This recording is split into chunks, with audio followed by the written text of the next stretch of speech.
guys, it is Tanya and welcome back to the channel. Today I am back with another tiny house. But before we get into that, I just wanted to quickly say thank you to Squarespace for sponsoring today's video. I will have more on them later and how you can create an awesome website. But for today, what I really wanted to do was build a triangle tiny house. This is basically just a roof. Basically a roof with a couple of walls inside. I saw a picture somewhere on Twitter of this real tiny house that I think somebody did a tour of somewhere on YouTube. I'll have to find it. If I can find it, I will link it down below. And it was basically just a triangle like this. And I was like, oh my gosh, I need to make this in The Sims. And so I did.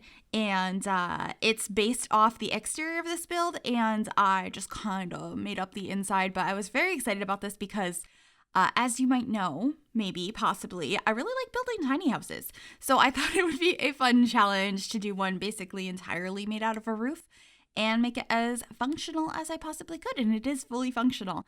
It does have like a sleeping space, which is the entire living space is open. So it's basically just one room and then there's a separate bathroom. But when you walk in, there's a bed and there's a kitchen space and there is a closed off bathroom. And I just think it came out super cute in the end. So I hope you guys do like it as well.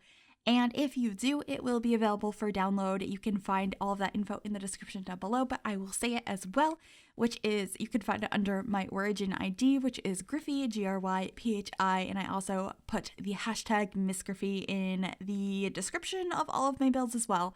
So if you'd prefer to search for it that way, that is a possibility. So on the outside here, I've pretty much picked out which wall coverings I'm going to have, and I also end up using this beautiful sliding door that is from the Moschino stuff pack. Honestly, that pack is totally worth it just for the doors and windows. They are stunning. I love them so much. I do have this little dining table out on the front porch. It's a like bar height dining table. It's from Tiny Living, and a couple of chairs at that as well, and then moving over the house because I wanted to do a decent amount of landscaping. I wanted to keep it fairly simple, but I wanted this to really show that we're out in the woods. I am building this in the world of Glimmerbrook. Glimmerbrook is the world that came with Realm of Magic, and it's kind of a woodsy area. My first reaction on like where I wanted to build this was actually the world that came with Outdoor Retreat. The name is escaping me right now. But since that is purely a destination world and you can't live there, I was thinking this would be better because I was sort of thinking this would be a rental of some sort, but I wanted the option of you being able to just live here. So that's why we are in Glimmerbrook. I don't know why I can't think of the name of the Outdoor Retreat world right now. That's going to really bother me. Feel free to yell at me and tell me what it is in the comments down below because I feel like I should know that. But right now, I'm just getting some rocks all around, going through the Show Live Edit Objects catalog and grabbing these various things from Granite Falls. That is the name of that world. I'm grabbing some trees and rocks and stuff because those worlds of Granite Falls and Glimmerbrook both have a very similar vibe. So getting a bunch of these plants that are from that world make a lot of sense here. I have some purple accents. And I end up having like some really cute colors combined in this space. I added like a reddish rug from Paranormal on the front porch. We'll be getting that in a little while. But as you can see, it is a little bit overgrown here and a little bit run down. But I think it looks really cute and like simple. But you guys can let me know what you think. I was just really happy with it. But then again, it's a color scheme I very much enjoy of like neutrals and browns and blacks and pops of green with your plants. And so very much my style. I would love to live here, or not live here.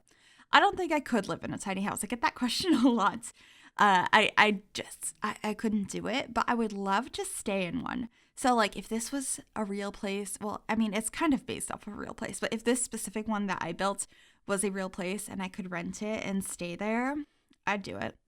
I'm really happy with how it came out. So we're still on the outside for a bit. I should be grabbing that rug here shortly. Yeah, this one from Paranormal. I'm pretty sure I keep that. I know I experimented with a couple different ones, but I really liked the accent of red that I had going on. Did I switch the color of it?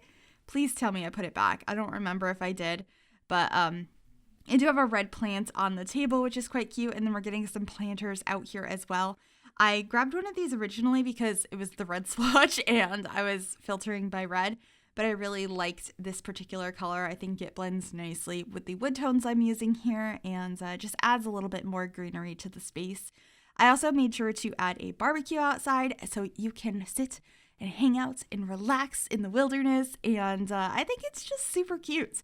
I used these love seats from Seasons, which is such a good pack, and I always have associated these love seats with outdoor furniture. I don't know if you guys feel that way as well. I sometimes use them inside, but they feel more like outside furniture to me. So that's how I use them here. And then we're just getting some rocks around the space and some more plants and just really trying to make this feel like it fits in its surroundings. I know there's like a driveway up to this lot, but we're going to ignore that. Completely going to ignore that right now. But just pretty much finishing up the landscaping here. I'm getting another one of these lights that is from the debug menu and placing those around. I wasn't sure what colors I wanted on them, so I swapped them out a couple of times. Actually, are those from debug? I know there's a version of them in debug, but those might just be from the regular catalog, not entirely sure. But before we head on inside, as we're finishing up the landscaping here, I just wanted to say thank you again to Squarespace for sponsoring today's video. Squarespace is a powerful all-in-one platform to build your own website. Whether you need a website for your online store, your portfolio, planning a wedding, or maybe even content creation, Squarespace is here to help. They have a wide variety of templates to choose from, and you can fully customize them to your liking, so setting up a new website has never been easier. Squarespace allows you to easily embed videos as well as view insightful analytics so you can see unique visits and visitors, as well as see your top traffic sources, products, device types, browsers, and operating systems by visit. You're able to use an existing domain name if you have one, or you can purchase one directly through Squarespace. Go to squarespace.com for a free trial, and when you're ready to launch, if you go to squarespace.com/MissGryphi, you will be able to save 10% off your first purchase of a website or a domain. So thank you so much to Squarespace for sponsoring today's video, and let's get back to it.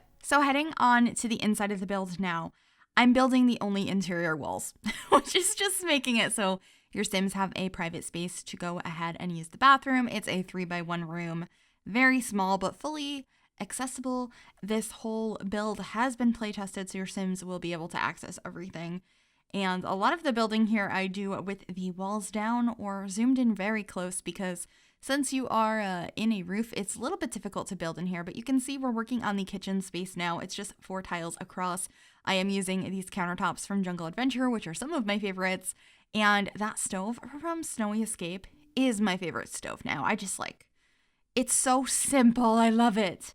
I'm also adding some shelves here across this back wall for some storage. I thought adding cabinetry would make it too closed off because it's already a really small space with the slanted roof, so I wanted to make sure we had some open shelving with some various clutter pieces on it, like some plates we should be grabbing and a couple of other things. I just thought it looked cleaner that way, and I just love the colors in here. So, of course, getting my favorite plates as well as my favorite plant from the paranormal pack and these books as well.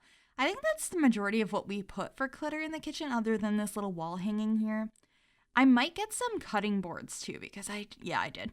I add these cutting boards in pretty much every kitchen I ever built because they just look so nice. It's a realistic touch and I quite like it. So this is the only space we really have for a bed. I at first was thinking maybe a Murphy bed could work in here, but I got rid of that in the end. You can see me trying to figure out if that would work. It clips into the ceiling a little bit, into the roof, but it might have been functional. I just didn't like how it looked. So we just have the good Seasons bed here, my favorite one in the game. This basic black bed and a couple of side tables. Actually, I think we just have one side table. Do we put a plant on the other side? Well, we put something on the other side, but I wanted to make sure we had a side table over here, have a cute little tray on it, a little poof underneath, and oh wait, no, we just have mismatching side tables. That's right. And that's pretty much that area. We end up having a mirror over on this side.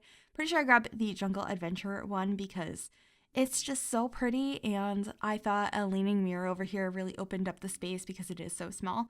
But then we're going to be hopping on into the bathroom space and working on that. As you can see, there's not too much of a layout you can come up with for this space other than putting the shower when you first walk in and making this a wet room, having a toilet off to one side and a sink over on the other. So that's what we're going to be doing in here, and messing around with some decorations in this space as well because I wasn't really sure what I wanted in here. but we do figure it out in the end because it is a small space. There's only so much you can do. So I have a mirror up above the sink, a little towel over there, and then I thought about having this painting up above the toilet.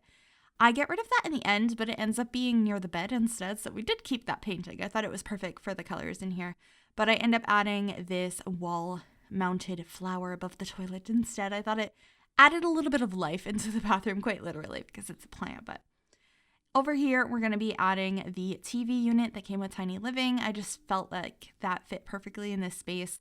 And while this is a tiny home, it's pretty squished. It's like inside a roof. Everything feels like it flows together to me. I don't think it feels too squished, but let me know what you guys think. And I hope you guys enjoyed this video. We're going to head on into screenshots now. So thank you so much for watching. Please like and subscribe if you have not already, and I will see you all next time. Bye, everybody.